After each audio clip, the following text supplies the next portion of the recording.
Bonsoir, bienvenue dans Storia Nostral pour cette dernière semaine d'émission en compagnie d'Antoine-Marie Gradiani. Bonsoir. Bonsoir. Alors, nous nous étions arrêtés évidemment au retour en Corse de Sampiero-Course, un retour au départ qui est auréolé, on peut le dire, d'un certain nombre de réussites.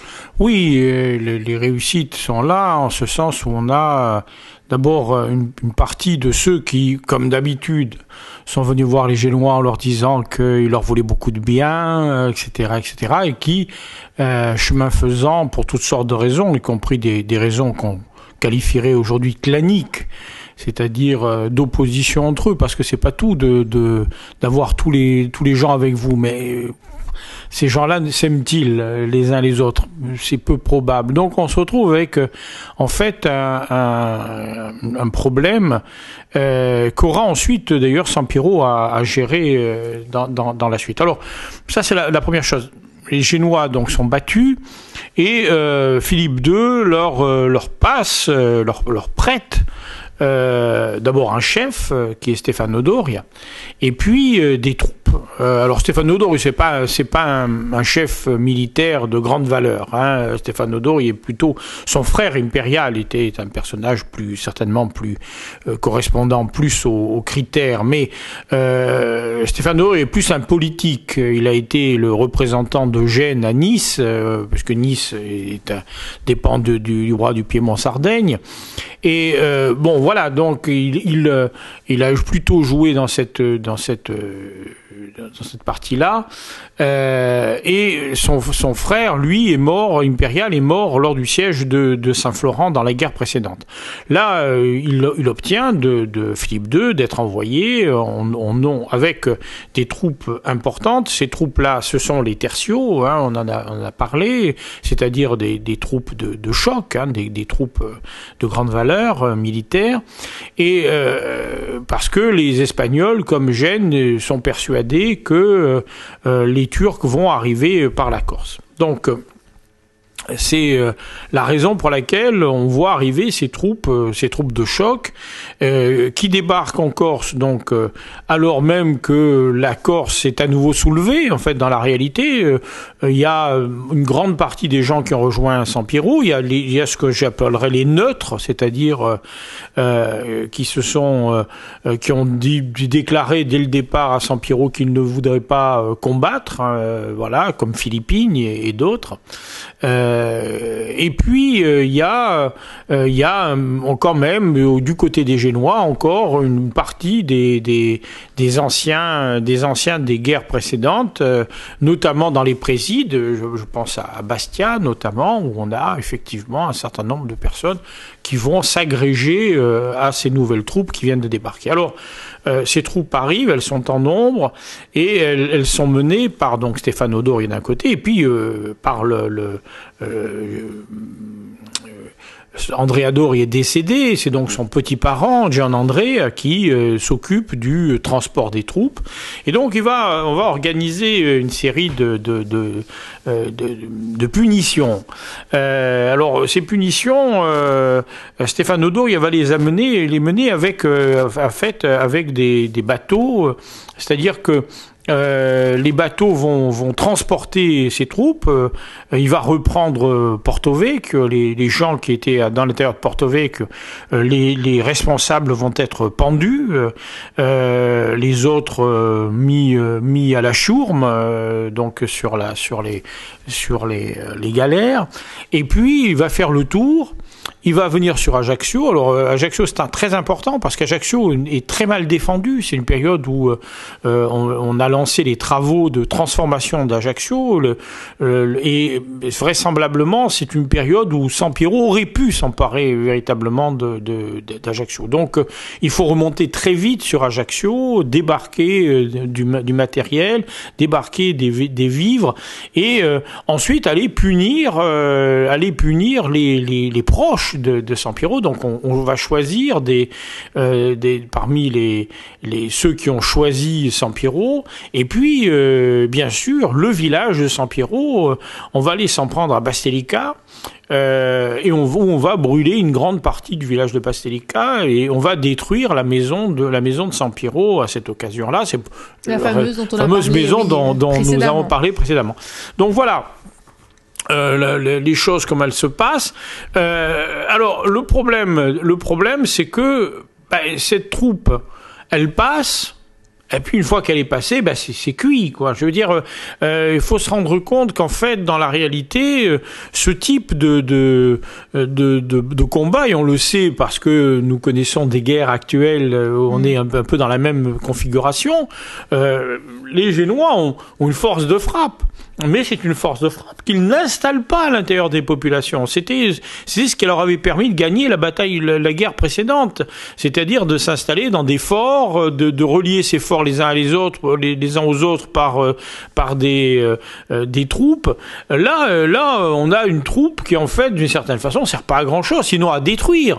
Oui, elles vont, effectivement, on va les engager contre les troupes de Sampiero à plusieurs reprises, mais d'une certaine façon, à partir du moment où Sampiero voit que dans un combat en plaine, il ne peut pas l'emporter. C'est ce que lui a rappelé une bataille qu'on oublie trop souvent. On parle souvent de la bataille de Cache, on oublie cette seconde bataille qui a lieu quelques mois plus tard dans la plaine orientale où les Corses sont défaits. Justement demain. Merci Antoine-Marie Graziani, à demain. Au revoir. Bonsoir, bienvenue pour cette seconde émission en compagnie d'Antoine-Marie Graziani. Bonsoir. Bonsoir. Donc, nous étions arrêtés finalement à une situation assez instable en Corse. On s'était arrêté justement hier à cette bataille qui a lieu sur la plaine orientale. Oui, une bataille dans la plaine orientale où en fait les Corses sont engagés contre les troupes hispano-italiennes des Génois. Les fameux tertiaux, et les troupes corses ne tiennent pas le choc. Elles sont battues et Sampiero ne recommencera pas un combat de ce type-là. C'est-à-dire que à partir de ce combat-là et jusqu'à la fin de la guerre, il n'y aura plus de combat en race campagne. Et on va avoir des troupes corses très mobiles qui montent rapidement sur les hauteurs, qui deviennent parfaitement véritablement dans une situation où les troupes espagnoles ne peuvent pas aller les chercher là où ils vont se situer, et donc ces troupes corses sont dans la capacité de combattre 10 ans. Je veux dire, là on est parti pour quelque chose qui peut durer. Guérilla, peut-être. Oui, une sorte de guérilla. Alors on sait que Paul se posera la question en 1768 de comment mener la guerre. Soit je mène la guerre et je fais une bataille, je la gagne ou je la perds, et ça peut être Ponténove.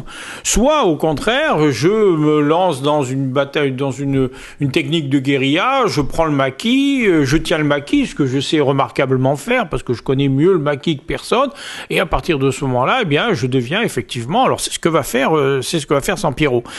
Et Sampiero va donc mener cette espèce de lutte à la manière d'un Renuccio della Rocca ou d'un Giampaolo de Lecca, mais avec souvent beaucoup moins de monde que Giampaolo de Lecca, dont il est qui est son modèle absolu, dont il porte les couleurs.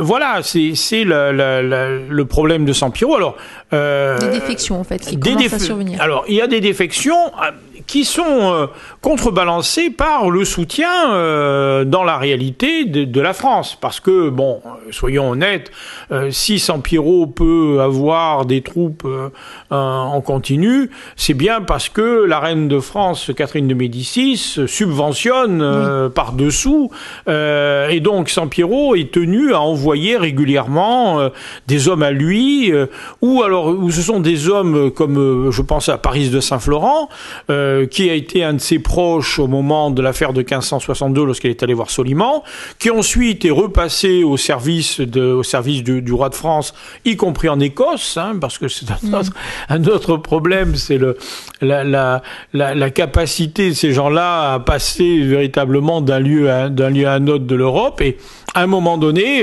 Paris de Saint-Florent va être envoyé à Sampiero. Voilà, ça marche pas dans l'autre sens. Vous voyez, on imagine Paris de Saint-Florent, on dit Paris de Saint-Florent, c'est Sampiero qui l'a envoyé. Non, pas du tout. C'est au contraire, c'est le baron de la Garde qui envoie Paris de Saint-Florent rejoindre Sampiero. et son oncle, Antoine de Saint-Florent. Donc voilà comment les choses se font. Alors la guerre, elle va durer tout au long de l'année 1565 avec un principe toujours le même, c'est-à-dire des troupes espagnoles très lourdes qui passent par les vallées. Qui remontent les vallées, qui arrivent à Corté, qui s'en prennent aux Corses à Corté, etc., qui battent les Corses se retirent, et puis, une fois qu'on a détruit X villages, à partir du moment où on a brûlé un certain nombre de moissons, avec le principe des tertiaux, puis derrière de ce qu'on appelle les guastatori, les dévastateurs, qui sont là pour détruire tout ce qui bouge. On ruine les arbres fruitiers, on détruit les maisons, etc., etc. Une fois que ces hommes sont passés, eh bien, on rebâtit, on reconstruit, on remet les choses en place, etc. Et on attend le coup suivant. Et en fait, ces troupes-là sont pas véritablement capables de grand chose à partir du moment où elles n'ont pas un ennemi qui accepte le combat comme combat de gentilhomme. En fait. Le combat de gentilhomme, combat de gentilhomme, le combat classique, disons. C'est pas ça ce qu'ils veulent. Eux, ils ont besoin d'une véritable affrontement.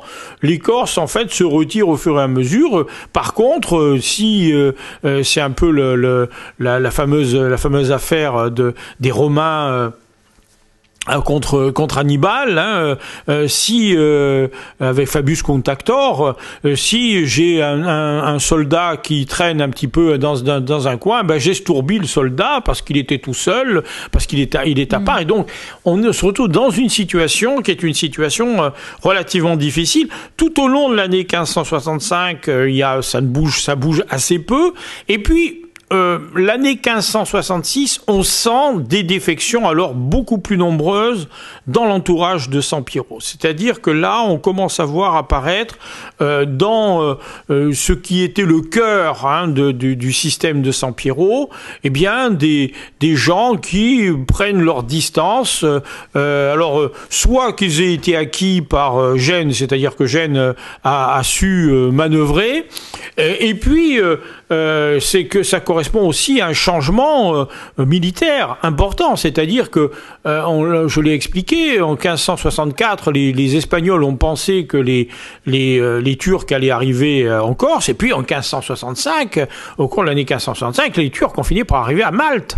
Et donc, à partir de ce moment-là, si ce n'est pas la Corse, ici c'est Malte, alors il faut retirer les troupes, c'est ce que va faire Philippe II. Philippe II va retirer les troupes espagnoles de Corse pour les renvoyer comme renfort aux troupes engagées à Malte. À ce moment-là, les Génois n'ont plus véritablement de force militaire à opposer à Sampiero, et donc leur seule solution, c'est de créer une guerre civile. Et c'est ce qu'ils vont effectivement organiser, c'est-à-dire une guerre civile. Merci beaucoup, Antoine-Marie Graziani. À demain, au revoir. Bonsoir, bienvenue dans Storia Nostral. Nous sommes mercredi, nous sommes sur Alta Frequenza en compagnie d'Antoine-Marie Graziani. Bonsoir. Bonsoir. Alors, nous étions arrêtés hier au changement de tactique des Génois, donc en cette année 1566. On l'a vu, on rentre finalement dans une logique de guerre civile, de guérilla. Oui, ça. Donc ils vont recréer les conditions de la guerre civile. D'un côté, on a la guérilla organisée par les Corses contre les troupes espagnoles, mais les troupes espagnoles se sont retirées. Les Génois ne disposent pas véritablement des troupes comme ils pouvaient en disposer dans les années précédentes, donc ils sont en situation de faiblesse, et donc ils vont recréer. Alors comment recrée-t-il une guerre? Comment recrée-t-on une guerre civile? On le fait parce qu'on connaît très bien les Corses. Les Génois connaissent parfaitement les Corses, et donc ils savent très bien qu'à l'intérieur des Corses, il existe des conflits, notamment un des conflits les plus connus, celui qui a marqué les décennies qui ont précédé les guerres de 1550, c'est-à-dire le conflit entre Noirs et Rouges. Donc, qu'est-ce qu'on va avoir? On va avoir un gouverneur qui va dire, moi je me donne tout aux Noirs. Bon. À partir de ce moment-là, eh bien, le clan noir va avoir tendance à se reformer autour du gouverneur. Et puis le successeur va dire non, moi je donne tout au rouge. Voilà, et donc on va avoir une espèce de hiatus à l'intérieur qu'on retrouve ensuite dans le camp de Sampiro. Et d'une certaine façon, c'est cette construction-là que les Génois mettent en place qui va faire la différence, parce que à partir de ce moment-là, oui, il y a des Corses qui vont commencer à quitter Sampiro. D'abord, première chose, pour les raisons que je viens de citer, c'est-à-dire la possibilité de réintégrer un groupe à qui les Génois donnent plus, etc., etc. Finalement, Sampiro, qu'est-ce qu'il peut donner? Il s'est passé du temps.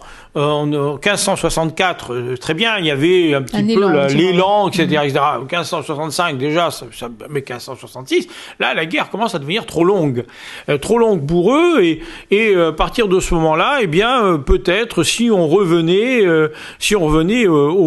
et un des personnages que les Génois vont essayer de gagner par l'entremise de ses proches, c'est Ettore Edistria. Ettore Edistria avait rejoint Sampiro dès le début du conflit en 1564, après avoir affirmé aux Génois qu'ils allaient l'amener comme dans une cage de fer, pour reprendre la formule donnée par rapport à Napoléon. Donc il s'apprêtait à ça, et finalement ils étaient passés, lui et Federico D'Istria, les deux cousins, était passé du côté de Sampiro. Et là, donc, Ettore Edistria annonce son passage. Moi, je suis prêt à rejoindre, etc., etc. Et Sampiro l'apprend.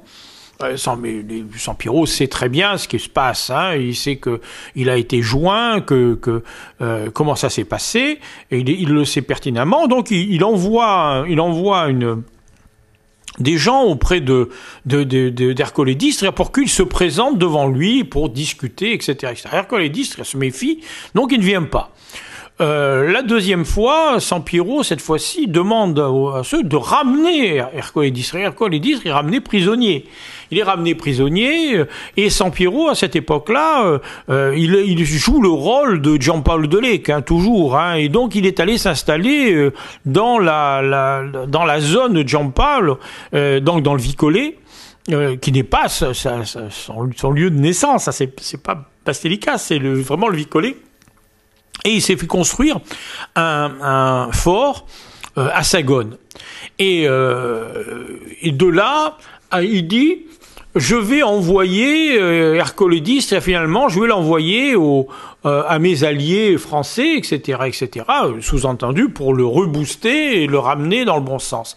Et les Génois apprennent donc un bateau s'apprête à quitter, c'est un bateau français, s'apprête à quitter Sagone.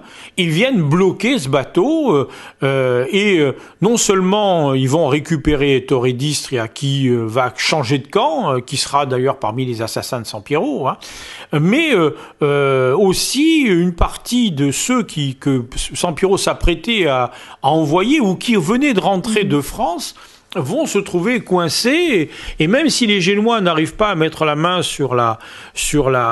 parce qu'Antoine de Saint-Florent a été plus rapide qu'eux, il s'est jeté à l'eau avec les lettres.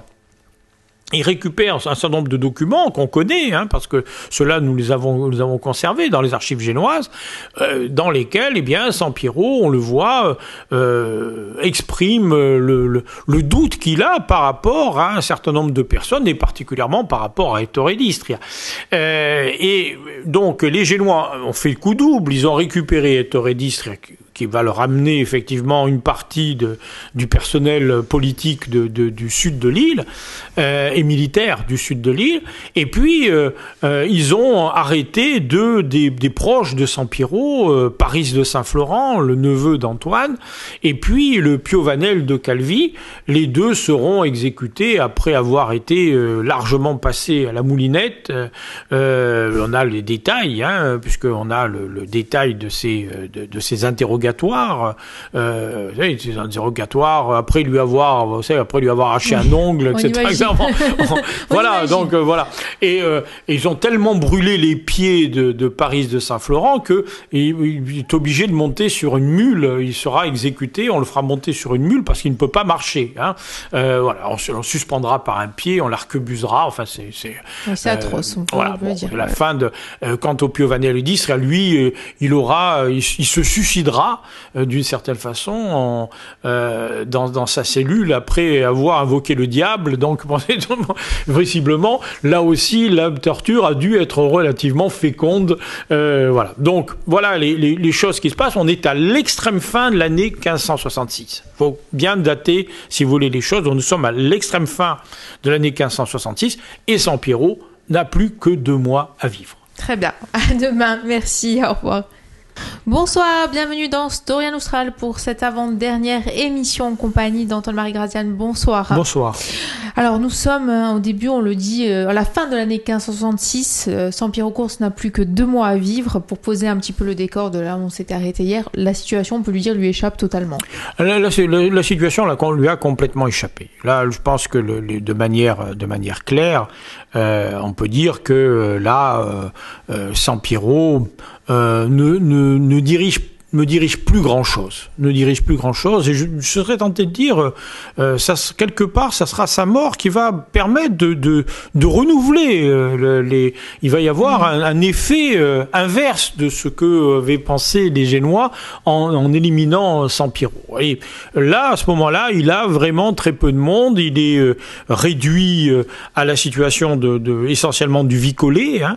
Même Bastelica, on sait par un ouvrage ancien que une partie de la population de Bastelica lui a tourné le dos. Hein. Ils ont dit clairement, finalement, qu'est-ce que vous nous avez amené, ou qu'est-ce que je ne sais pas si le vauvois ou le tutoie, qu'est-ce que tu nous as amené, pas grand-chose, des désagréments, des destructions, etc., etc. Et nous ne voyons pas la fin. Et donc, Sampiero, on est réduit à les exempter totalement d'impôts. Hein. L'exemption d'impôts permet effectivement d'avoir une espèce de cohésion, mais c'est une cohésion qui est relativement fausse. Alors, les événements se bousculent. Début de l'année 1567, Sampiero va se trouver confronté à la troupe menée par Raffè Giustiniani et consorts, dont on a le détail. Alors, c'est un peu dramatique pour nous. Nous avons toute la série d'Élias génoises. Il en manque une. Il se trouve que celle qui manque, c'est l'Alias de l'année de la mort de Sampiero. Je ne désespère pas. Je pense que en cherchant bien, on finira par mettre la main sur ce petit trésor qui nous manque encore, l'alias 507 qui nous manque et qui effectivement, qui peut être un petit peu réparé par notamment l'alias 2 dans on a des documents qui sont des copies de l'alias 507. Voilà. Alors, qu'est-ce que nous rapportent ces documents ? Eh bien, ils nous rapportent que les Génois ont organisé une sortie. Ils sont passés par Campo dell'Oro, qui à l'époque est un endroit effrayant.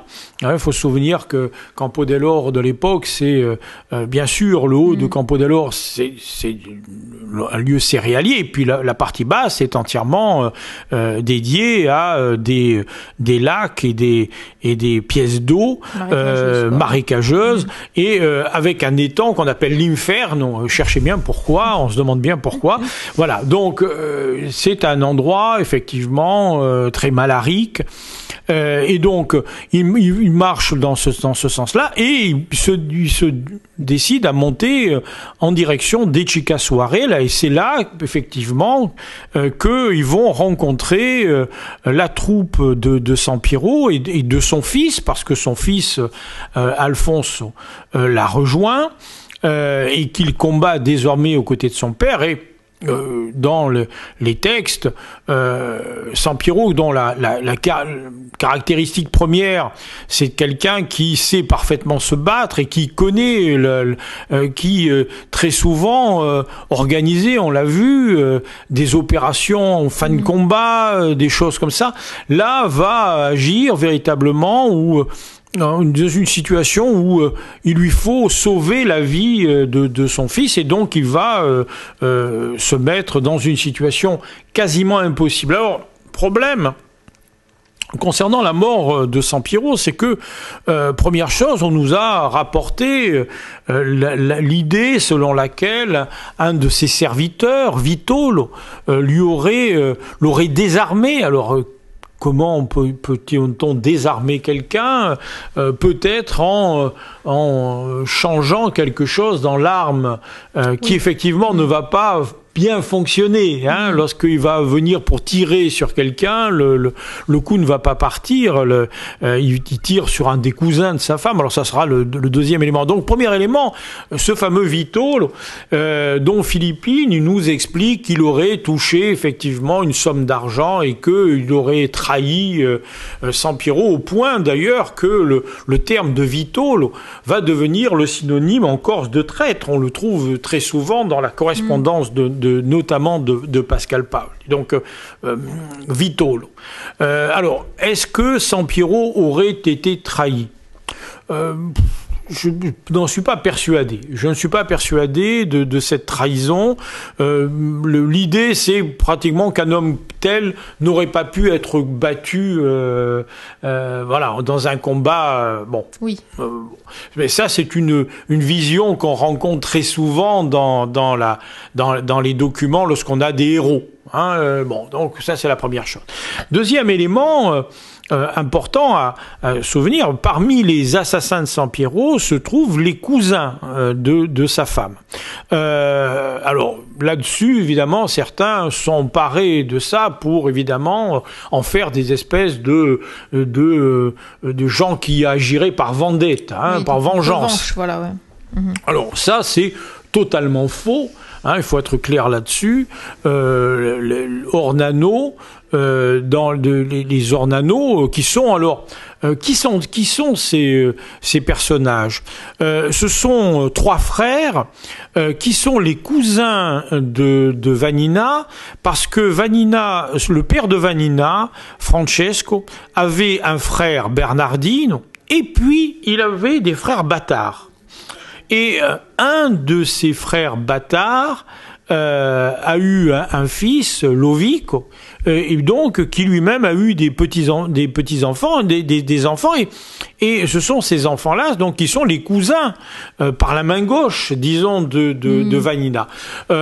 Si je dis qu'en fait il n'y a pas d'effet de vengeance, c'est que dans la documentation que nous possédons pas mal de documents les concernant. Ils réclament la prime. Ah oui, mais certainement pas. Ils viennent pas rappeler le fait qu'ils étaient les parents de Vanina Dornano. C'était l'occasion qui faisait le larron, c'est ça. Oui, c'est en fait il y a une somme d'argent importante qui va falloir d'ailleurs partager. Et là, il va y avoir véritablement tous ceux qui sont intervenus dans l'assassinat de Sampiero qui vont se faire connaître parce qu'il y a effectivement des sous à prendre. On en parlera demain. Merci Antoine-Marie Graziani, au revoir. Bonsoir, bienvenue pour cette dernière émission en compagnie d'Antoine-Marie Graziani. Bonsoir. Bonsoir. Évidemment, nous étions arrêtés hier à la mort de Sampiero Corse et puis, on peut le dire, finalement, ces assassins qui vont réclamer cette prime qui était justement octroyée à ceux qui attraperaient Sampiero Corse. D'une certaine façon, alors il y a eu bien sûr les cousins donc de Vanina Dornano, les fameux cousins qui sont à l'origine des Ornano actuels, je rappelle, parce que on s'imagine que les Ornano descendent d'Alphonse Dornano, certainement pas, ils descendent des cousins, c'est la première chose. Alors pour ce qui est noble, pour la partie noble. Donc voilà, donc les cousins de Vanina vont s'avancer pour demander des sous. Les officiers génois qui ont participé, évidemment, aussi. Et puis, alors, il y a un Bastelica qui, lui, a coupé la jambe de Sampiero, qui est parti avec la jambe en direction donc d'Ajaccio, avant qu'on lui coupe la tête. Dans un deuxième temps, on lui a coupé la tête, et la tête a été envoyée, et le commissaire génois fait mettre la tête et la jambe, alors la jambe qui est à l'origine de la fortune, entre guillemets, de la famille Bastelica, qui est une des familles importantes d'Ajaccio des XVIe, XVIIe siècles. Donc, c'est ça. Et puis après, il y a un certain nombre de gens qui, dans un premier temps, n'ont pas touché la prime et qui disent « Attends, pourquoi eux et pas nous ?» et qui vont venir réclamer à leur tour véritablement de participer. Alors, notamment, ce qui est assez amusant, c'est un des futurs généraux napoléoniens, Fiorel. Un des Fiorel, l'ancêtre des Fiorel, en fait, est originaire de Villanova et il fait partie de ceux qui ont effectivement participé à l'estourbissement de Sampiero. Donc voilà, les uns et les autres viennent réclamer de l'argent. Alors, ce que je disais, en même temps, pour les Génois, l'affaire est finie. Voilà, c'est terminé. Voilà, on est en 1567. Février 1567, c'est le coup final. Et surtout que les événements qui suivent montrent que le plan d'intervention pour faire se combattre, que les Corses se battent entre eux, fonctionne très bien. On a 2-3 événements qui nous montrent qu'effectivement, pour revenir donc les rouges et les noirs, ça fonctionne très bien, au point qu'Antoine de Saint-Florent écrira à un moment donné Noi non siamo né rossi né neri, siamo di Casa Nostra. Donc document tout à fait extraordinaire qui montre effectivement que oui, ça fonctionne avec les Corses très bien. Toujours on joue les Corses contre les autres. Donc ça, oui, mais en même temps, ça va donner un regain qui va faire que la guerre ne va pas s'arrêter en 1567, mais en 1569. Donc pour 2 ans, le patron n'est plus Sampiero, mais son fils, Alphonse D'Ornano,